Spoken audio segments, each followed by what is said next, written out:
Yes. Okay, I just wanted to check before I get started here, so there was no audible issues or anything. Yeah, so my name is Bruce Butler, and my background is in water and wastewater treatment. And I've been living in the area here now since 2006. We came up here full time in November of 2006, and I started water treatment business to deal with residential and commercial and resorts and so on, to deal with the regulations after Walkerton happened. Getting early into my background, I started with York Region. I was a water treatment operator there and wastewater treatment operator. And then right around Walkerton, I was promoted to chief operator for the Aurora New Market, the Young Street Aquifer there, which also encompassed Oak Ridges as well. And I, excuse me, took us all through the Walkerton upgrades that came about from the Justice O'Connor reports and so on. And it was quite a tumultuous time. And I held that post until we came up here. And then I took a job with McDougall Township. Took a step back, just back to an operator position, senior operator position. And I worked for the municipality until around 2013 March. And then I left that position and went to the District of Muskoka and finished my career off back in 2019 in the fall. So that's my background, excuse me. And so I kind of have a diverse background with water and wastewater treatment, and in dealing with regulation and environmental issues and staying abreast of the different technologies to mitigate those things. And then I try to encompass that in my own personal business that I'm running currently. That's basically my background in a nutshell. And Jennifer, I guess going forward here, you would like me to kind of follow the agenda that you laid out here? Oh, not hearing you. That would be great if you could just follow along the outline, but anything you want to add in is fine too. Okay, fair enough. Thank you. So yeah, basically Jennifer had sent out this outline for me to kind of get into some conversation with everybody. Basically, what are the harmful contaminants and man-made chemicals, naturally occurring elements and substances, biological threats that occur in surface, lake and river water. So basically, the latest emerging issues, which I know has been a topic of conversation for many in lakes, is blue-green algae and microcystin bacteria. Basically, these blooms are occurring in a lot of lakes, not in every lake, but in a lot of our lakes. And we're getting more notification of these blooms now because the health units are actually monitoring them. So people are phoning when they see an algae bloom, even though it may just be a regular algae bloom, and health units and so on are coming out and sampling. So we are experiencing more hits in our lake water now and recording and documenting more hits with blue-green algae in areas where we haven't seen it before, because the monitoring has really stepped up on this, because it is a serious issue. So that is one of the biggest issues right now, I'm going to say, probably, that everybody needs to be aware of. PFSAs as well is another big issue, and those are what we call a forever chemical. You can go on the environmental website in the States there, the EPA website, and see how they're documenting this, forever chemical, PFSAs. There's green dots appearing all across the States now, and Canada is a little slow to kind of get in on this. We are starting to make this aware that this is an issue that needs more monitoring. It's in our ground wells and it's in our lakes. And as an example, it comes from things like firefighting foam used to suppress car fires or aircraft fires, or fires, of a nature that requires foam as opposed to water being applied. So anywhere where we would have a chemical fire, as an example, we would be applying foam, and that chemical is winding up in our lakes and our ground wells. Natural occurring elements, an example is the organics. We all love the northern country here, the tree, the tundras. This effect of the organics, we have our fall season where the leaves are falling to the ground. That's when the loading of the organics, carbon-based things are really hitting the lakes in particular in our areas here. And the organics, like tannins, are a big issue for water treatment. And it can show up in wells as well. I have clients that have issues with their wells with tannins.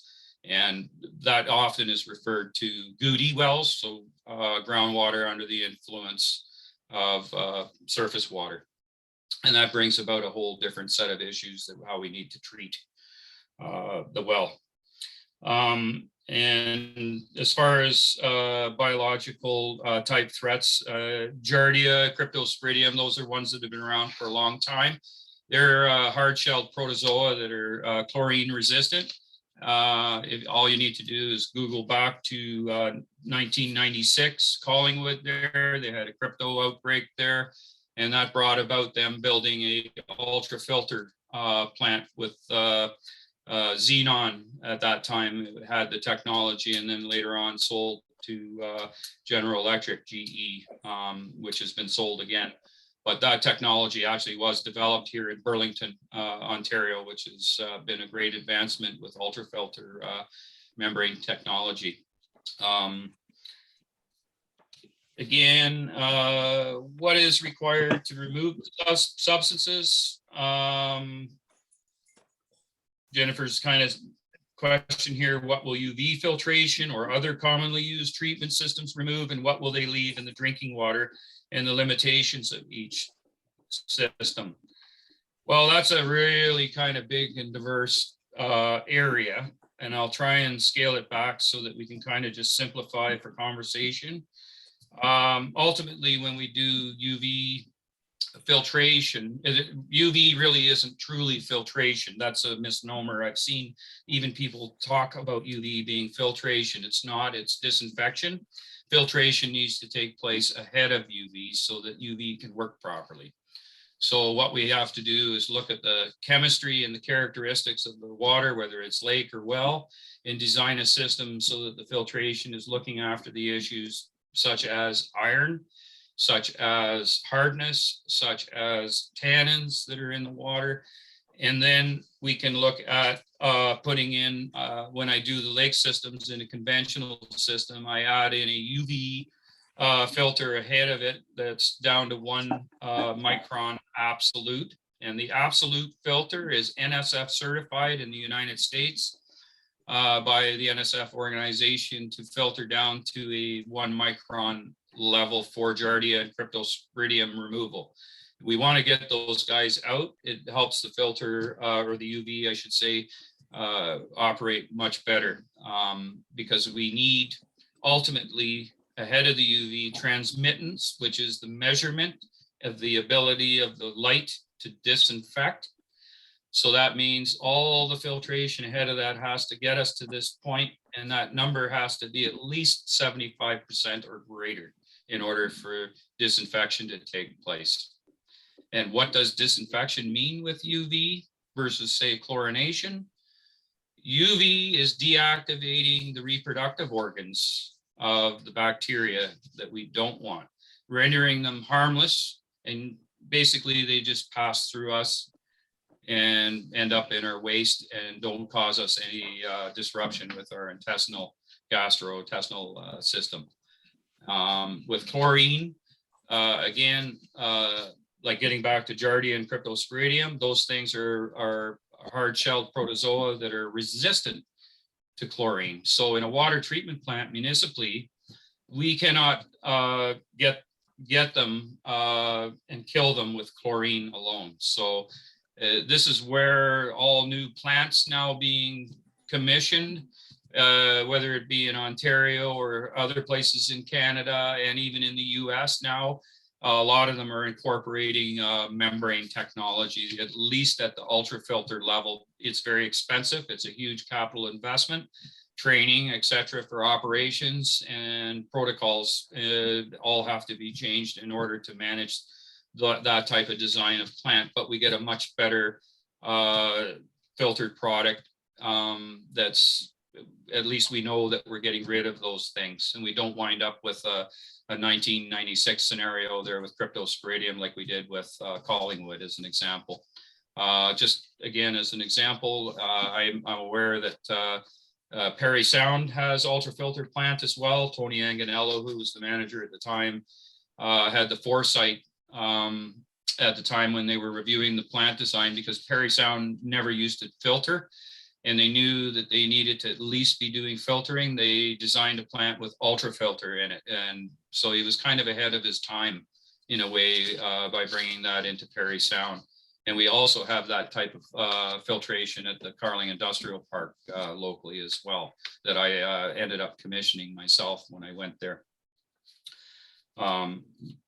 So getting back to the filter UVs, they're not an actual filter, they're a disinfectant unit, and they have to have properly clean water in order for them to be effective. Getting back to the Walkerton incident, it was sediment as well as E. coli loading in that well. And when we have sediment, it creates an issue for chlorination, contact time, etc. All that stuff gets really out of whack. So it's very important to have proper filtration ahead of a UV. I see it a lot where plumbers, people without knowledge, put in a filter, Yes. maybe a two filter system with a UV off the lake. And we have heavy tannins here. We have very heavy tea. Jennifer and I were enjoying a tea ahead of the meeting here tonight. And we all enjoy a tea every now and then, or coffee. Tea is tannins basically, and we spend a lot of money filtering the water so it's nice and clean for our tea, but then we put it back in. That's okay at that point.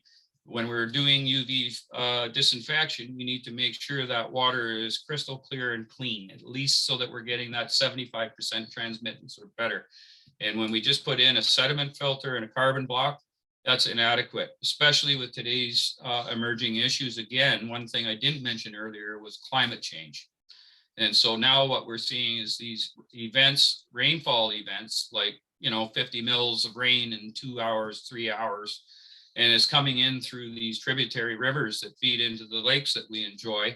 But it's also bringing with it all those organics, all the iron, all the metals, and loading the lake really heavily. So when we don't have proper treatment systems in place, there's a real risk to the end user, in particular somebody that's immune deficient, or elderly, or younger people in particular are extremely susceptible to these things. So it's very important that whoever you have coming into your home to put a system in, that you understand what it is that it's going to deliver, and then also back that up with the science, meaning a lab, which we can do locally through our public health unit. I'll talk about that a little bit later. Getting back again into chlorination, one of the things Jennifer wanted me to talk about is chlorination, a part of the treatment to produce good drinking water. What does chlorination treat? Well, I kind of already touched a little bit on that. And in municipal in particular, we use chlorination a lot because it's inexpensive and it's effective. And in particular, we use sodium hypochlorite, which is the liquid form, and everybody's kind of familiar with that and called bleach. We get that off the shelf at Sobeys or Walmart. And when they bottle that, off the shelf, it's typically in around that 3 to 5% range when it's bottled. And by the time we actually use it and finish it, it's probably somewhere in around 2%. The stuff that we use in water treatment plants, and what I use when I'm disinfecting homes and so on for consumers, It's 12% strength, NSF certified water treatment grade chlorine. So it's actually done exclusively for water treatment disinfection. And you need that level of strength in order for disinfection to take place.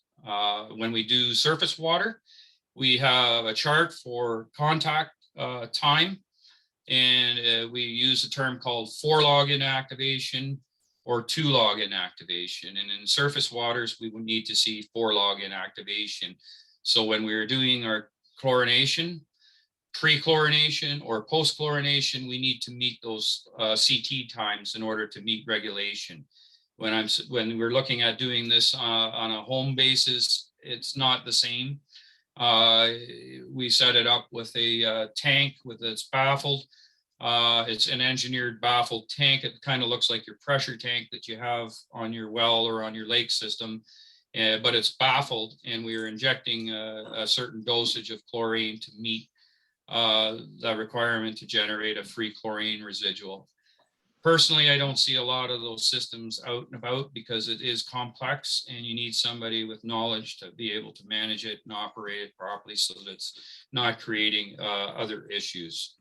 Byproducts can be created from chlorination when it's not properly and fully and completely activated.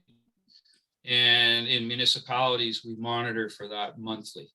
In residential, there's no requirement to monitor for that. So it's one of those things we tend to stay away from with that type of application. So it's more often used and utilized in a municipal, large-scale commercial application. Getting back here to the outline, specific to blue-green algae, with a molecule size of 1.2 to 2.6 nanometers, does the microcystin molecule get removed, and when has it been released by the algae? And if so, by what process? So that's an interesting question. I have a really good description of this on my website from the Walkerton Clean Water Center. It's readily available for you to read there, or you can get it at the Walkerton Clean Water Center on small drinking water systems and blue-green algae toxins. So it talks about the breakdown of that algae.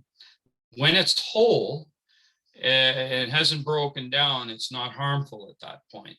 When it breaks down and releases, that's when it becomes harmful to us. And it can cause up to death if we consume it without proper treatment. I like this article here because it's very good reading in the sense of what treatment technologies work and what doesn't work. And it's very important to note that they talk about monitoring and qualification for monitoring and the application of those treatment technologies to ensure that we are getting the removal of that microcystin. So again, getting into the molecule size, the treatment technologies that have been proven for removal,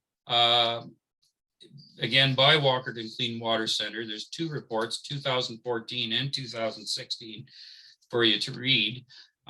They talk about nanotechnology, nanomembrane technology, and reverse osmosis, and getting complete removal of the algae even after it's split. And that's an important thing.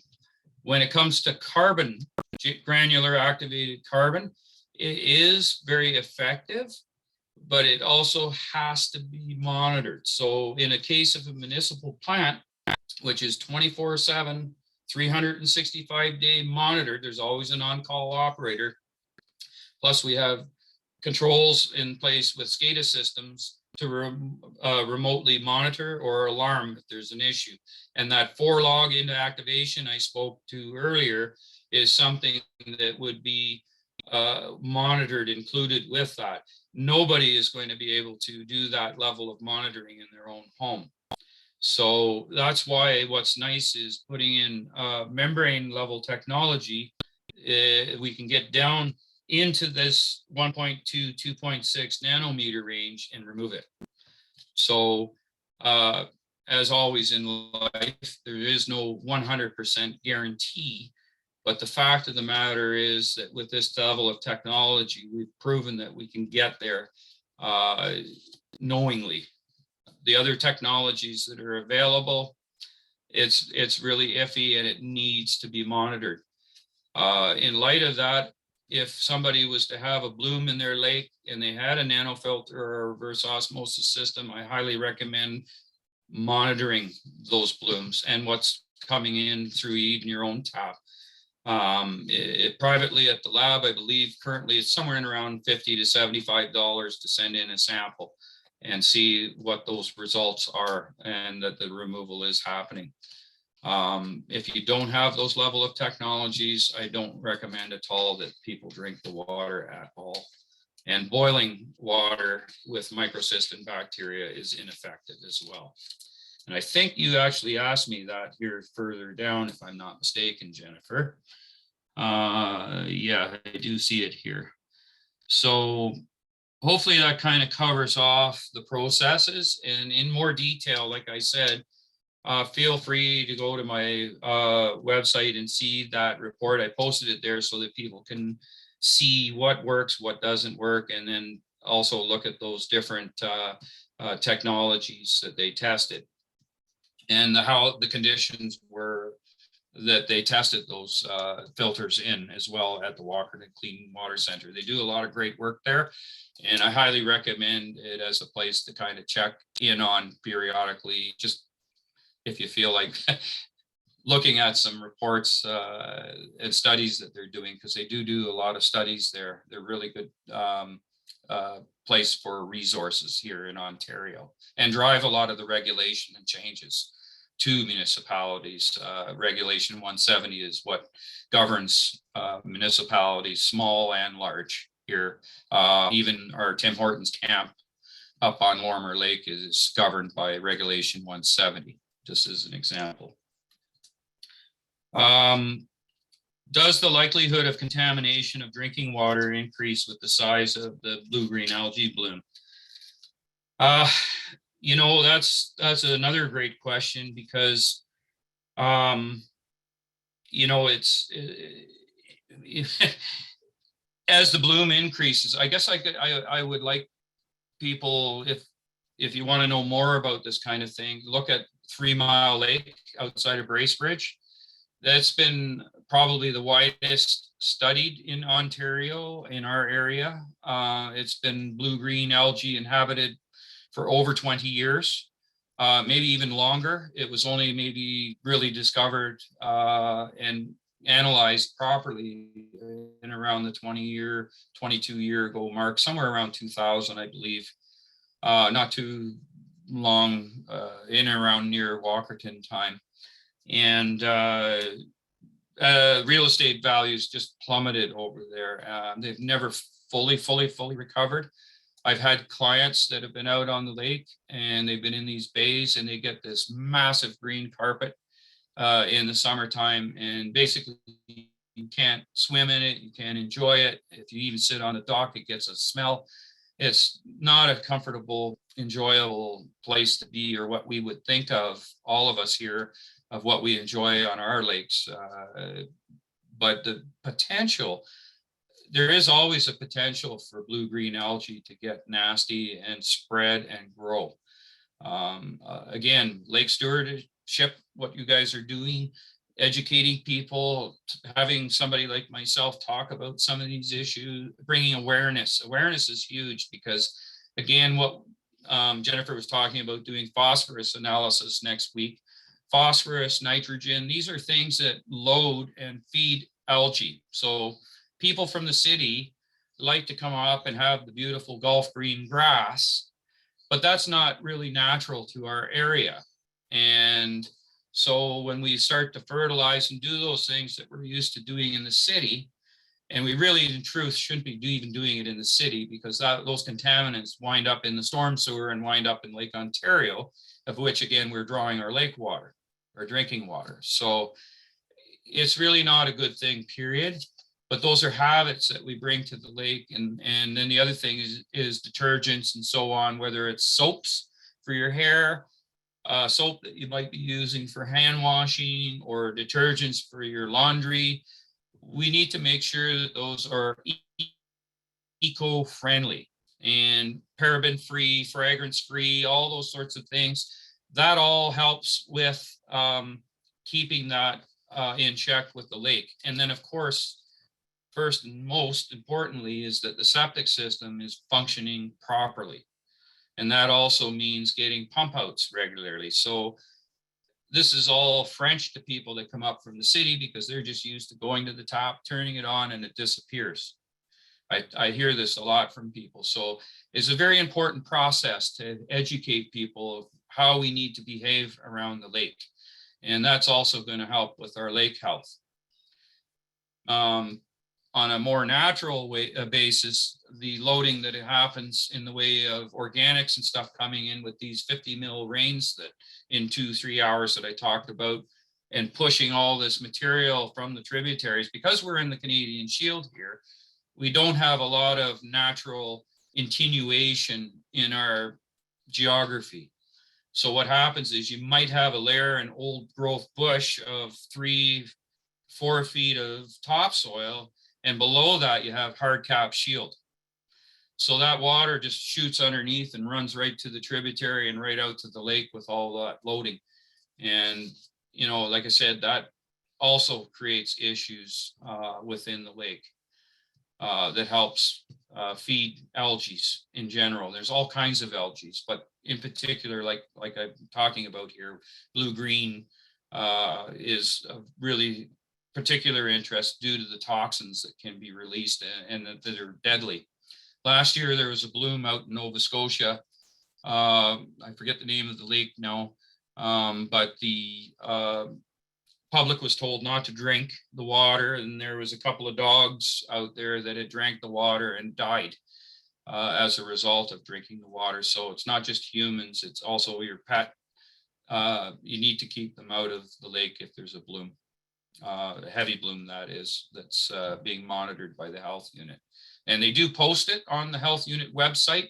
So if you do get a hit on your lake, you're going to know about it. I think there's been 2 hits so far on your lake, if I'm not mistaken. Correct me if I'm wrong.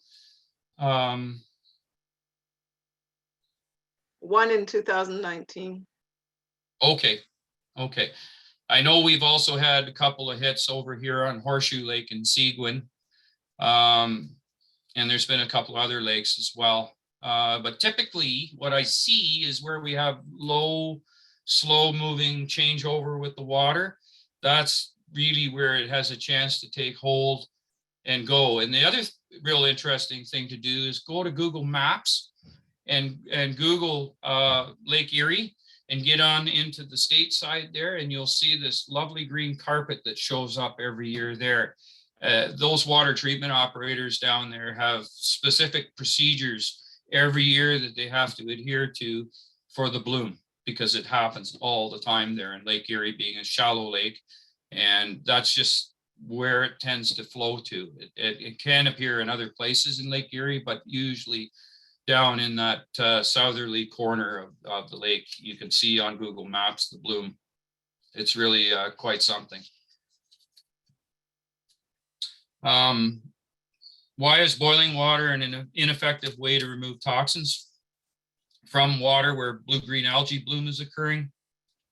It splits the cells. And I talked about this earlier. When the cells split, that's when the toxins are released. So boiling water with blue-green algae is not effective. And even for campers, people that love Algonquin Park or whatever, with the ceramic filters that we buy from Mountain Equipment Co-op or whatever, they're not effective either in removing the blue-green algae. So just something to be aware of. It does release the toxins.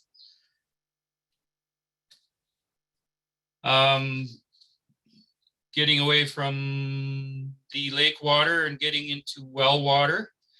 Again, what contaminants, man-made chemicals, biological threats, and natural occurring elements and substances typically occur in well water in the McKellar area?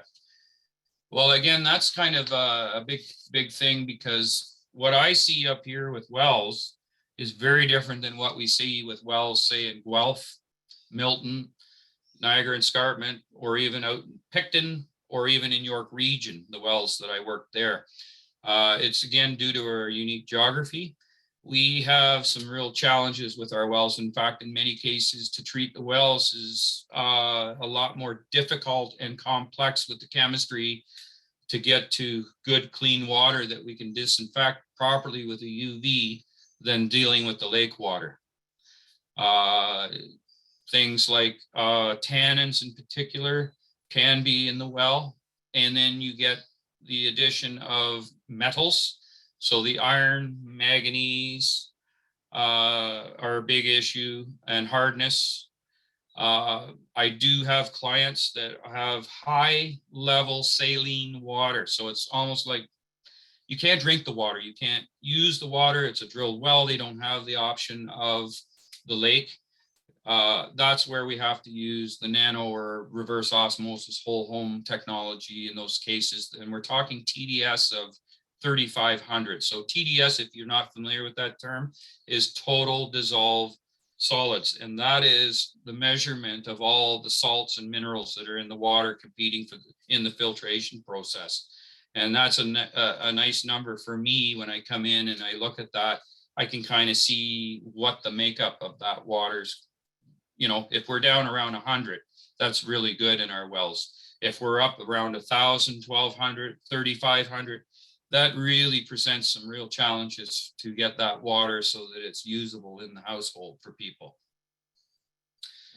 So yeah, there's lots of interesting components to that. And one word that I like to sum up, a lot of our wells have a stew going on. And so I got to really break that out and get it so that we can get sometimes 2-3 stages of treatment before we can even get to a point where we can use UV disinfection to remove and deactivate bacteria.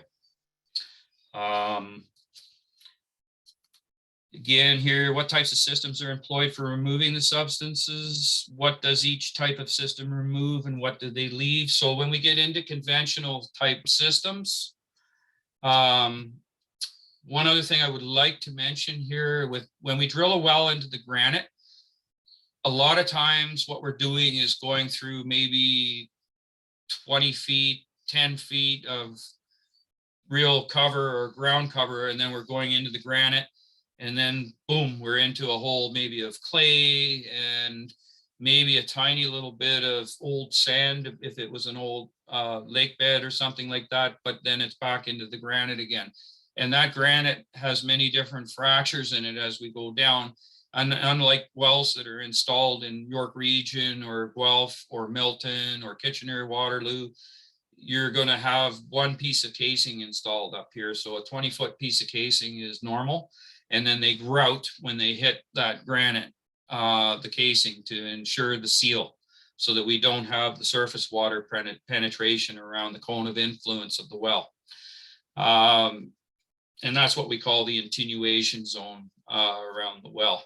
So that kind of securitizes it in the sense that we're not getting that influence right around the well of ground surface water coming into the well. But getting into the systems again, granite fines are an issue in the wells here. So sometimes I end up having to put a backwashing sediment filter like I use on the lake systems ahead of everything else so that we can get proper performance afterwards with iron removal, hydrogen sulfide removal, that rotten egg smell. That's another thing that's very common. I get a lot of calls for that. And a lot of times it's not hydrogen sulfide. It's not sulfides or sulfide bacteria. It is the reaction of organics, all those carbon-based things with the metals that we're smelling, and then we get this little bit of off-gassing occurring. So I really don't get high readings of sulfur around here. It's really rare. I do have a couple clients where it does exist, but unlike down south, say like in Guelph area or along the Niagara Escarpment, guaranteed you're going to have some hydrogen sulfide in those areas with softening issues, calcium issues because of the limestone.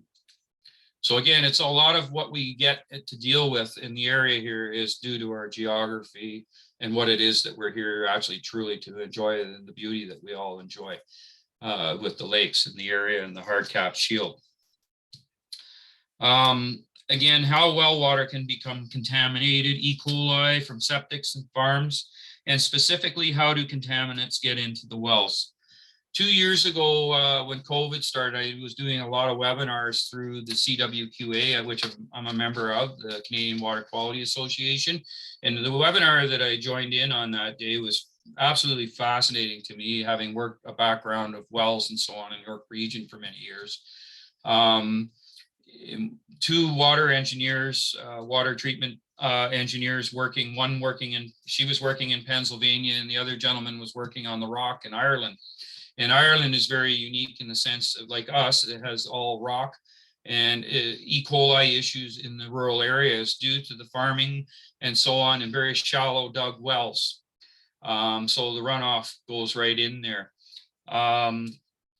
So when you get into contamination issues, she was saying, because she was doing dye tests and so on in Pennsylvania, northern part of Pennsylvania, she had a new home that she was studying that nobody was living in yet, with a brand new well, brand new septic.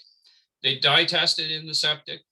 They did a drawdown on the well, so that means running the well continuous, so that they're pulling the water within that cone of influence around the well. The well was roughly about 100 feet from the septic, excuse me. And within 2.5 hours, she had the red dye show up in the well.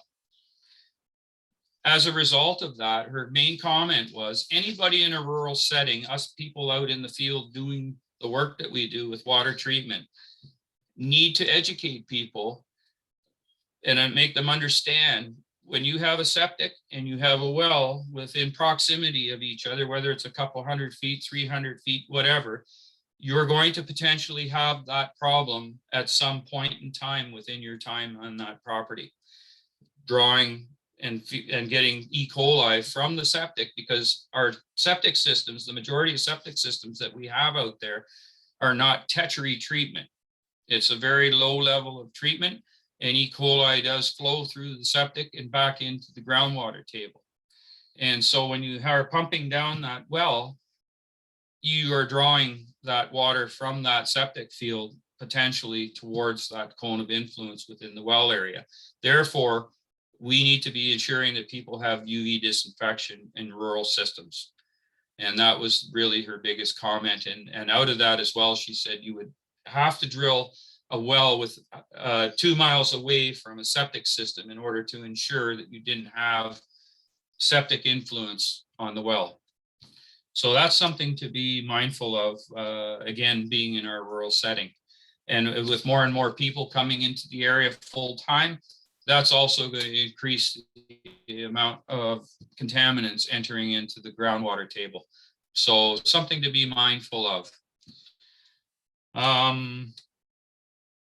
So what are the ways of testing tap water in the McKellar area? So one of the great things with Ontario here and the health units that we have, all municipalities offer bacterial testing for free. What that means is they test for E. coli and total coliforms.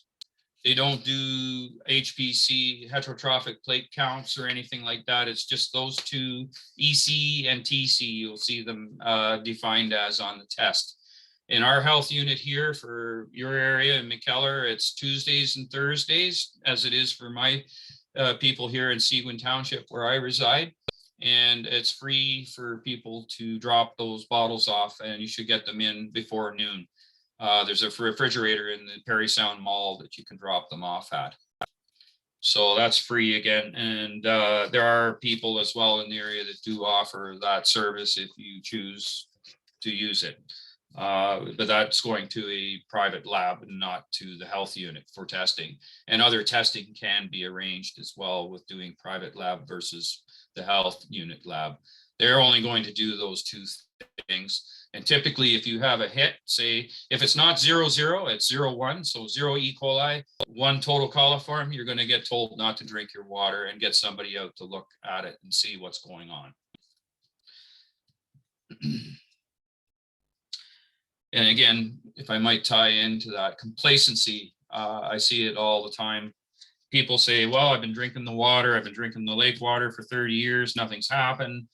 Or I've been drinking my well water for 25 years and I've never had a hit. And all of a sudden now I'm getting TC showing up when I test it once a year. Again, getting into testing frequency, very, very important to develop your history, whether it's lake water you're drawing from or well water. I always advise people to test spring, summer, fall, and winter. 4 tests a year at minimum. It's real easy to do. Again, you're running to town on a Tuesday or Thursday to get your groceries or gas, whatever. Just drop that off at the health unit. Now you have a record. And backing up, if you have treatment in place, how well that treatment system is working. Very, very important to back it up with the science.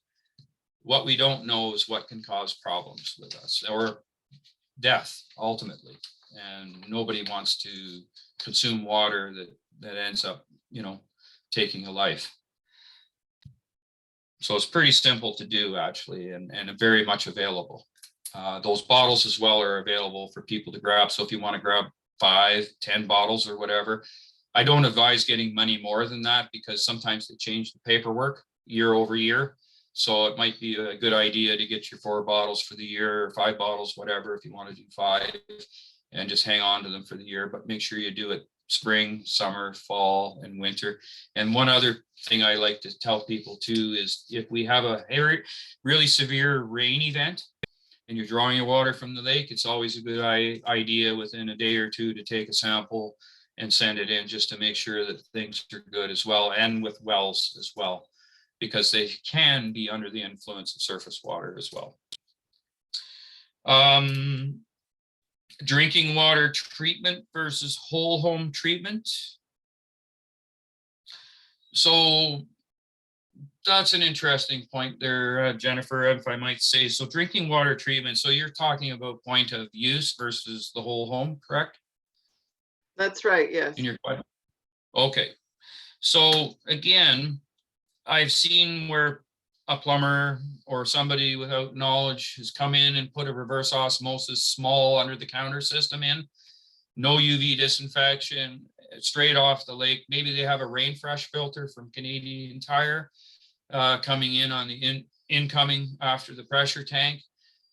Inadequate, totally. There's no disinfection taking place. There are some UV manufacturers, including a UV light within the units. I don't see too many of those. More often I see than not is these small reverse osmosis systems that can be grabbed for $500 or under and thrown in there, and there's inadequate treatment. And those units I see also coming to the landfill. In my time working at McDougall, quite often I would see plumbers uninstalling them from these homes where they put them in, or cottages, and bring them to the landfill to dispose of them. And not that there was really anything truly wrong with them, it was due to improper installation and not adequate treatment ahead of them. They have to have all the iron removal if you're on a well, or softening ahead of them, because there's such a small finite membrane, very tiny, 50 gallon per day, 75 gallon per day, 100 gallon per day. They'll plug right up very quickly within a month, 2 months, 3 months, whatever. If you get 3 months out of it, you've done really well. But the thing is, there's still no UV disinfection taking place. So you're not, and those small membranes are not designed to do that type of work. So it's very much different than a whole home NSF certified membrane that we might use on brackish well water. And when I say brackish, that's again high TDS well water, saline water, or versus a nano filter membrane from Film Tech to deal with organic issues from the lake and so on. Those membranes have a lot more depth and ability to deal with those issues than, say, a small little point of use filter. So that's not a good scenario for the consumer at all.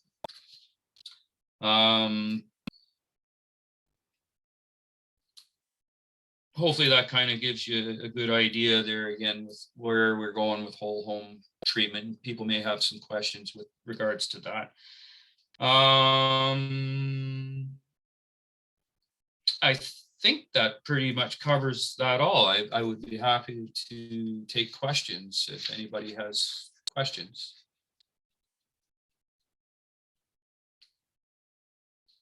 I just have one question. You mentioned the name of the lake that had quite a lot of blue-green algae, and there's a study being done there every Yeah. year. What was the name? I just missed that.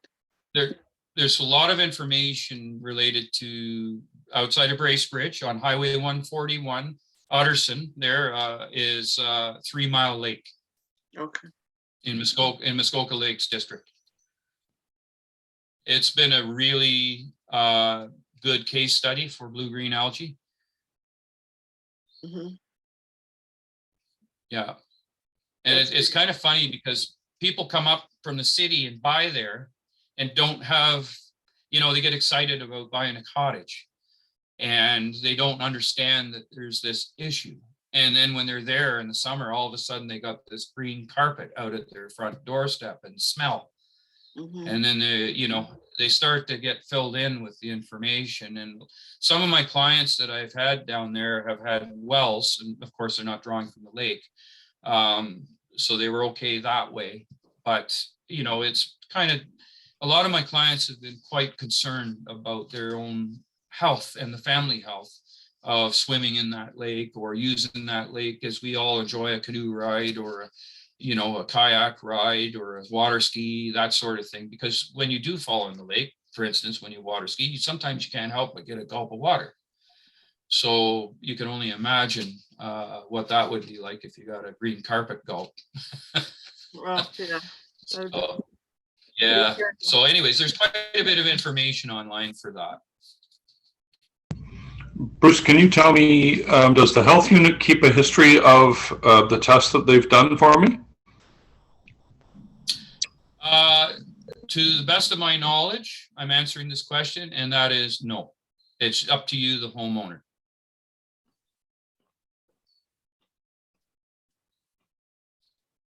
Okay, if anybody else has a question, just go ahead. You'll need to unmute yourself. I'm just going to say one question. With all the tannins in the lakes here, your UV light comes in a glass sleeve. Just cleaning Correct. That glass sleeve is not sufficient to, or is it sufficient to make sure, as long as that glass sleeve is clean all the time, does the ultraviolet work properly? That's an excellent question, Tony. That's very important, what you raised, to clean the sleeve. That should be done with the service and change of the filter, just like you would with the, I always use the example to people, like when you have a chainsaw and you fill up the gas, you're also going to top up the chain oil so that you don't run out. So the same thing with the UV, you're going to make sure that that quartz sleeve is clean, and then it needs to be replaced. Manufacturers are recommending Trojan or UV Dynamics or Sterilite. They all have the same frequency. It's 3 years, unless you're running a pro setup for NSF, like a regulated facility. Those ones have a 2-year replacement on those, because we get this burn in. It's like a cloud on the quartz sleeve, and then it's no good. Again, it's blocking the light and the ability of the light to disinfect in that chamber. So getting back to what I was talking about earlier with filtration, it's very important that the filtration, in particular to your question, tannins are removed. So typically in a lot of our lakes, ultraviolet transmittance, I have a portable tester, the same what we use in municipal plants, the same as what the public health unit verifies and checks a regulated facility to, if UV is their primary disinfection for their facility. that UVT needs to be 75% or greater. And typically in our lakes here, I see 70%, 60%, 50%, 40%. And the only way to get those tannins out is to have a tannin remover, which is an anionic exchange. Or we put in whole home membrane technology, one or the other. And there are inconsistencies that do happen with seasonality with the lake with these tannin filters. They really struggle in the spring when the dissolved oxygen of the lake is really consumed. So that's the available oxygen that all the fish and turtles and everything are utilizing. And then the continued breakdown of the organics that have fallen in the fall, that consumes that dissolved oxygen and the pH becomes low. And also in our unique area, the tannins tend to also have iron, which is a metal, attach itself, and the tannin resin has difficulty doing its job during those times. So again, it's a loading issue, but it absolutely is critical to being able to get that disinfection to take place for the UV to work properly. Thank you. Does anybody else have a question? Yeah, Bruce, could you tell me, just in general, how often would you recommend filters before your UV system be replaced throughout the year? Yep, no, great question, Ron. Again, it depends on the level of filtration. And when I say that, I'm talking about like backwashing style filters ahead of it. I personally only install those types of filters after all that's taken place, because otherwise you would be basically replacing that filter quite frequently. You want to be replacing those filters at the max at the 6-month mark, because we get biofilm growing on the filters. And if you remove a filter in around that 4 months to 6 month mark, you can take your hand and run it around on the top of the filter, and you can really feel the biofilm. It's a slime that grows, a clear slime within that filter housing. So you want to get that changed out at that point in time. Also, of course, if you do have sediment that is traveling through after the filtration, because we can only get down into that 3 to 5 micron range. And typically I like to get everything down to that 1 micron. So we're capturing it. In most cases, people would be using what we call a polyspun filter, a dual gradient. So that would be like a 25 micron down to 1 micron, all in one filter. But I don't like to see people get past 6 months with that. Are those And of course, filters, go are ahead. those filters effective, the 25 down to 1 micron filter, if that's the only filter you had pre-sterilization? Are we talking lake water or well water? We're talking dug well, actually. Okay. Again, that brings about a whole other set of issues with the dug well. That's another conversation, actually, and we didn't get into dug wells. Maybe I should just touch on that just 1 second. And that is that there's a regulation in Ontario for wells, okay? That regulation is Regulation 703, and that governs well drillers and pump technicians and so on, and their licenses to do their job and what they do. And one of those things also is dug wells. And quite often when dug wells are put in, they're usually put in by a builder or a homeowner on their own with a backhoe or a friend, buddy, case of beer, that kind of thing. And they're not properly installed, first off. And secondly, they're not yield tested, and they're not registered to the Ministry of Environment website. If you go to that regulated website, anybody that has a drilled well here today will have a well tag on the outside of the well, or it's on the inside of the cap. And you can go and pull up all your well information, because your pump well driller is required to put that in. And also for a properly installed dug well, because getting back into that cone of influence around the well, one of the things they do is backfill with bentonite and clay all around it. And they have certain restrictions for that. And again, If that well is not installed that way, and then the proper seal and grout put in at the crocks, each crock 36 inches normal. So you might see 3 crocks or 4 crocks with a pile of gravel down at the base with the foot valve up and so on. You're going to have issues that are very unique compared to a drilled well. Okay, thank you. Oh, Ken Godfrey has a question. You mentioned Okay. earlier, your website. Can you tell us what that is? Yes, sorry, my apologies. Watercheck.ca. So WATERCECK.ca. Okay, thank And if you you. go to the if you go to the nanofiltration page, the report that I was talking about is on that page. If you scroll down. Thank you. Okay, You're Bruce, welcome. while we're here, I'd like Yes. to ask another question. You're talking about Yeah. testing after severe rain events. These seem to be coming more frequently than not. And Absolutely. we're located on Tate's Island, and the local township people have in their wisdom put culverts in around the road. And every time there's a Yep. really heavy rain, there are certain points which funnel fairly large quantities of rainwater into the lake. And Tony best can agree with this because we share a common creek which occurs after every one of these rain events. So I guess Yep. my question is twofold. First of all, should we be then testing our water after every one of these rain events because of the culvert outflow? And then the second question is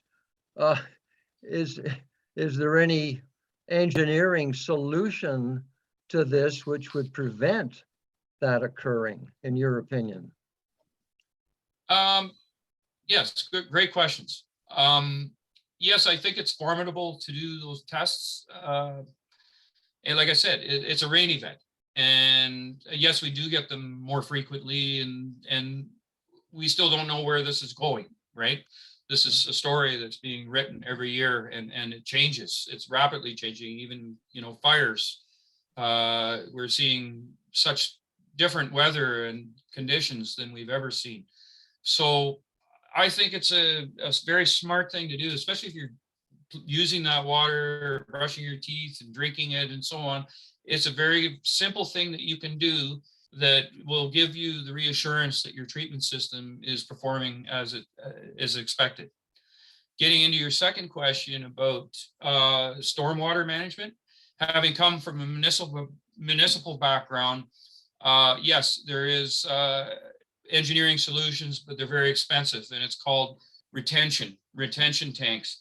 So what a lot of municipalities are doing where they have these inflows is they're putting them into a retention tank where they can slow down that flow before it enters into the lake. It's not that it's not going into the lake. They're designing these retention tanks, then they're big concrete chambers. Toronto's been putting them in down at Summerside there and so on, because what happens again in those older cities is those storm sewers are also winding up feeding into, in some areas, into the waste plant, and that affects treatment there as well, and then also with the inflows, right? So in your case, in your area where those culverts are, if it's really becoming a very large issue, it may be something the town could do is hire an engineering firm, WSP or Tatum Engineering. Those are some of the firms that I've worked with in the past. There's others as well that can design inflow retention tanks so that you can allow that sediment and so on to settle and not impact the lake where it's going and being received in. So, but that's all an engineered thing. But in conversation, there is solutions happening for that kind of thing. But again, a huge capital investment. And it also has to be something that's maintained as well. Yeah, okay. Thank you very much for answering both the questions. I'm just thinking thank about you. the fact, sorry, I'm just thinking about the fact that I have seen hay bales in ditches very, very often. And I'm wondering if that is something that's being done to slow down the flow, or is there another? Yeah, that's widely used. I know in my time with the infrastructure construction and so on, of course, they've got to put up the silt fence. They use the hay bales to kind of control and slow down that flow so that you minimize erosion. Yeah, I don't really see a ton of that being utilized. It is more becoming a little bit more common practice up here. I found from my time down at York Region versus coming up here, we're probably in the ballpark of about 15 years of difference of what we're doing down there versus what municipalities are doing here. And that's not knocking anybody or the services that they're providing. It's just, again, it's a cost thing, and you've got to have manpower as well, right? Or contract that out to, say, Fowler or Weeks or Hall's Construction in order to manage those sorts of things. I don't think that would be a fair burden to put on, say, a lake stewardship committee to be managing stormwater. Good. Anybody else have questions? No? Well, in that case, I'll draw this to a close. I want to mention that the Lake Stewardship Committee has booklets called Septic Smart. They're available in the library for free for township residents, as well as a lake protection workbook that takes you through the kinds of things you can do on your property to help improve the quality of the lake water. And I just want to thank you so much, Bruce. This has been a wonderful talk, and you did a lot of, you covered a lot of information in a lot of depth, and it's quite different managing your own water at the cottage than it is just turning on the tap in the city. And so I think it's challenging for all of us. So thank you so Oh, much. definitely. Yep.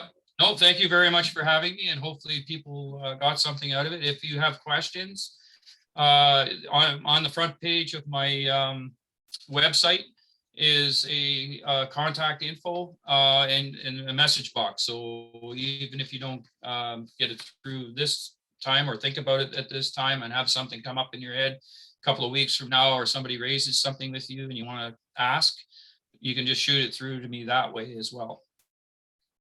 That's wonderful. Thank you so much. Okay. Okay. I'm going to stop the recording now.